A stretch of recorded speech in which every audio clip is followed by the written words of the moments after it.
नमस्कार, मैं पूरिका दास। मैं मौजूद हूँ ग्राम सभा बजा में, जहाँ मेरे साथ प्रधान के रूप में विनय कुमार जायसवाल जी मौजूद है, जिनसे मैं जानना चाहूंगी कि अभी तक इन्होंने 4.5 साल में अपने ग्राम सभा में क्या क्या विकास कार्यों को अंजाम दिया और आने वाले 1 साल के लिए क्या रूपरेखा तैयार किया ताकि इस ग्राम सभा का कार्य कर सके।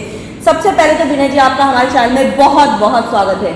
बहुत बहुत धन्यवाद मैम आपका और आपकी पूरी टीम का कि जो आपने मुझे मौका दिया अपने चैनल के माध्यम से जनता के बीच में अपनी बात रखने का। Thank you so much. तो विकास के लिए ही कहीं आप मेरे ग्राम सभाओं में या अगल बगल की ग्राम सभाओं में थोड़ा सा टहल के देखेंगी तो आपको महसूस होगा कि मेरा नाम विकास के नाम से ही जोड़ा जाता है, क्योंकि मैं एक ऐसे व्यक्तित्व के साथ चलने वाला व्यक्ति हूँ जो यहाँ के विकास पुरुष के नाम से जाने जाते हैं। उनका नाम माननीय फतेह बहादुर सिंह जी हैं और यहाँ के स्थानीय विधायक भी हैं, पूर्व कैबिनेट मंत्री हैं। मैं उन्हीं के नेतृत्व में अपने गांव को विकास की तरफ लेके चल रहा हूं और लगभग आज 4.5 साल, मुझे लगता है 2 महीने का मैं 5 साल होने को है। और इन 5 सालों में मैंने जो कहते हैं विकास की गंगा को बहाना, तो मैंने अपने गांव में विकास की गंगा को बहाया है। वह उसका श्रेय पूरा मैं अपने विधायक माननीय फतेह बहादुर सिंह जी को देता हूँ। और साथ ही साथ मैं अपने गांव की जनता, अपने क्षेत्र की जनता को बार बार प्रणाम करता हूं, धन्यवाद देता हूं कि वो मुझे इस काबिल समझे और मुझे 2021 के पंचायत चुनाव में मुझे मौका दिया अपनी ग्राम सभा का नेतृत्व करने के लिए। तो आगे भी मैं चाहूँगा कि और अच्छा काम किया जाए, क्योंकि पंचायत चुनाव सर पे है, आने वाला है और हम लोग लगे हुए हैं कि मुझे फिर से एक बार अपने गांव के लिए और कुछ करना है। जो कुछ रह गया थोड़ा बहुत वो हम पूरा करेंगे। आवास और शौचालय कितने आवंटित हुए आपकी ग्राम सभा? मैम, शौचालय तो 2019 में जब ODF हो गया था, पहले के जो ग्राम प्रधान जी थे उनके कार्यकालों में, तो 21 के पहले वाले कार्यकाल में जो ODF हो गया था तो उसमें शौचालय मैक्सिमम बन गए थे। और जो कुछ बचा कुचा था तो वो जब मैं प्रधान हुआ तो कुछ ऑनलाइन करा के, कुछ और करा के हमने उसको करा दिया। लगभग हमारे शौचालय की कोई कमी नहीं है। वो जो मानसिकता है गांव में गड़बड़ है कि लोग बाहर शौच के लिए निकल जाते हैं, वो अलग बात है, लेकिन शौचालय हर घर में है। स्वच्छ भारत मिशन में आपकी क्या राय है? स्वच्छ भारत तो स्वस्थ भारत, स्वच्छता को लेकर आप अपने ग्राम सभा में क्या क्या काम करवा रहे हैं? स्वच्छता को लेकर मैंने अपने ग्राम निधि से जो है एक कूड़ा के लिए गाड़ी खरीदा है और एक जो है, हालांकि इसके लिए बजट अलग से आया था SLW के माध्यम से, लेकिन हमारे यहाँ बजट का हम लोग उपयोग नहीं कर पाए। वो पैसा लैप्स हो गया किन्हीं कारणों से, टेक्निकल कुछ कारण थे। तो हमने अपने ग्राम निधि से एक गाड़ी खरीदी है, कूड़ा घर बनवाया है, जिसमें प्रतिदिन कूड़ा कलेक्शन के लिए मेरे ग्राम सभा में वो बैटरी की गाड़ी मेरे सफाई कर्मचारी लेके दौड़ते हैं। हर दरवाजे से वो गुजरते हैं और वो ले आके एक जगह डंप कर देते हैं। कोटेदार लेखपाल से आप कितने संतुष्ट हैं? कोटेदार हमारे बहुत अच्छे व्यक्ति हैं और अगर कोई किसी प्रकार की शिकायत होती है मैं उनसे कहता हूँ, उसका निराकरण वो जल्द से जल्द कर देते हैं। बाकी लेखपाल साहब का तो पूरा योगदान रहता है। कुछ हमारे ग्राम सभा में अतिक्रमण लोगों ने कर रखा है, उसी के लिए मैं लगा हुआ हूँ कि कुछ दिनों में उसको खाली करा दूंगा, जिससे उस जमीन का लाभ जो है सामूहिक रूप से कोई ले सकता है, हर कोई ले सकता है, किसी का निजी है। आपका कोई ड्रीम प्रोजेक्ट बताइए जो ग्राम सभा के लिए आप करना चाहते हैं, जो कभी किसी प्रधान ने ना किया, आप करना चाहते हैं। मैंने किया है। मेरा ड्रीम प्रोजेक्ट 2021 में जब मैं प्रधानी का चुनाव लड़ा था, मेरा ड्रीम प्रोजेक्ट था कि मैं अपने गांव को टाउन एरिया की तरह प्रकाशित कर दूंगा और कहीं भी मेरे गांव में कच्ची सड़क नहीं होगी। तो उसको मैंने 4-4.5 सालों में, इस कार्यकाल में मैंने संपूर्ण कर दिया। जब पूरे प्रदेश में किसी ग्राम पंचायत में लाइट लगने के लिए कोई सोचा नहीं होगा, तब मैंने जो है सोचना शुरू किया था और उसके लिए बहुत मेहनत किया।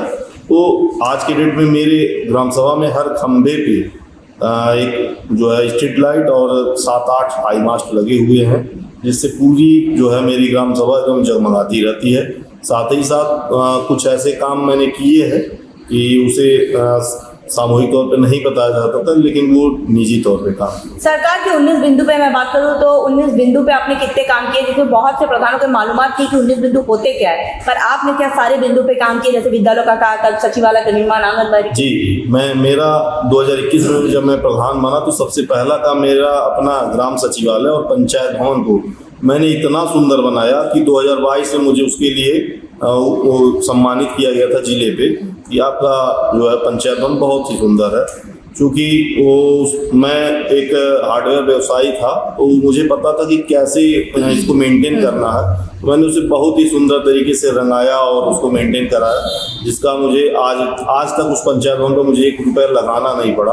वो अभी भी 5 सालों से एकदम जगमगा रहा है। साथ ही साथ 19 बिंदु में विद्यालय में जो काम थे, जैसे मैं जब प्रधान हुआ तो मेरे विद्यालय में बच्चे जो है जमीन पे बैठते थे।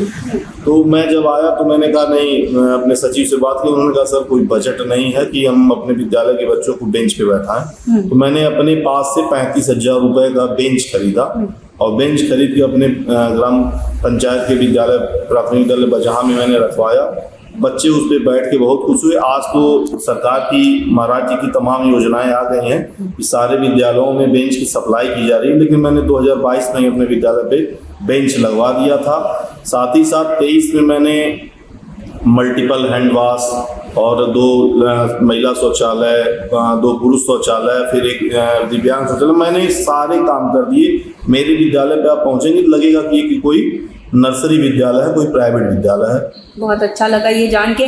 स्वास्थ्य की मैं बात करूँ तो हमारे उप मुख्यमंत्री ब्रजेश पाटिल भी स्वास्थ्य मंत्री हैं, स्वास्थ्य के प्रति काफी जागरूक भी है। तो स्वास्थ्य को लेकर कोई रूपरेखा आपने तैयार किया अपनी ग्राम सभा में? मैम, मेरी ग्राम सभा में यही कमी रह गई है कि जो CHO बैठती हैं वो एक किराए के घर में बैठती हैं। ये नहीं लगता है कि यहाँ पे कोई सरकारी भवन है कि जिसमें हम उनको बैठा सकें। तो मेरी यही एक कह सकती हैं कि संदेश है, एक निवेदन है कि मेरे ग्राम सभा में एक उप स्वास्थ्य केंद्र बन जाए तो ठीक है, नहीं तो कोई भी जो प्राइमरी स्तर का एक बिल्डिंग होता है जिसमें CHO को बैठा जा सकता है, वो सारी चीज़ें अगर व्यवस्था हो जाए तो ज़्यादा बेहतर है। जमीन हमारे यहाँ उपलब्ध, हमने बचा के रखा है और उस पर निर्माण किया जा सकता है। सरकार से आप और क्या मदद चाहते हैं कि आपकी ग्राम सभा का विकास हो सके, और आम जनमानस से आप क्या कहना चाहेंगे कि इस बार आप चुनावी मैदान में किन किन रणनीति के साथ, इरादों के साथ और वादों के साथ उतर रहे हैं?